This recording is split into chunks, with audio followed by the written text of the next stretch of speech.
Hello बच्चों। देखिए प्रश्न में कह रहा है कि पार्श्व चित्र में त्रिभुज एसी में सदिश AB तथा सदिश BC का योगफल ज्ञात कीजिए। तो दिए गए प्रश्न के लिए हमारे पास जो मुख्य अवधारणा है, प्रश्न के लिए मुख्य अवधारणा, तो दिए गए प्रश्न के लिए मुख्य अवधारणा यह है कि सदिश जोड़ का त्रिभुज नियम।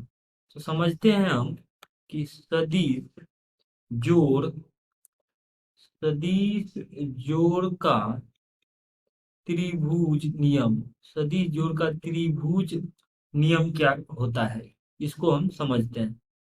तो सदिश जोड़ का त्रिभुज नियम ये होता है कि मान लीजिए हमारे पास एक त्रिभुज है, कुछ इस प्रकार से ये एक त्रिभुज है जो कि पी पी और क्यू, इस प्रकार से एक त्रिभुज है। इसमें ओपी जो भुजा है, इसके लिए ये सदिश ए इसको निरूपित कर रहा है, और पी क्यू भुजा को सदिश बी से ऐसे निरूपित किया गया है। तो इस सदिश का जो परिणाम आर अगर है, तो ये होता है ए जोड़ बी, ए जोड़ बी सदिश। ये हमारे पास होता है सदिश जोड़ का त्रिभुज नियम। तो सदिश जोड़ के त्रिभुज नियम के अनुसार ये अगर ओ क्यू सदिश, जिसको हमने परिणाम सदिश आर लिया है, इसका मान ए जोड़ बी होता है। ये सदिश जोड़ का त्रिभुज नियम कहता है। नाउ अब देखिए, ये जो हमारे पास यहाँ पे सदिश, मतलब यहाँ पर जो ये त्रिभुज दिया गया है, तो इस त्रिभुज में ए बी, ए बी को मान लेते हैं कि ये ए सदिश से निरूपित किया गया है, बी सी को मान लेते हैं बी सदिश से, और इसको अगर आर सदिश से, और यहाँ से इसकी तुलना करें तो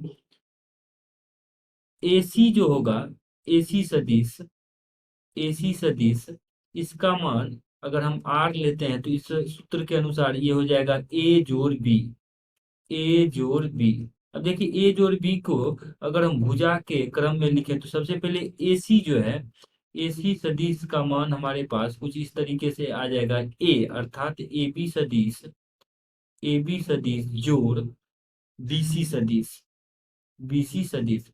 और प्रश्न में हमसे पूछा गया था कि ए बी सदिश और बीसी सदिश का योगफल ज्ञात करें, तो इसका मान आ जाएगा एसी सदिश के बराबर।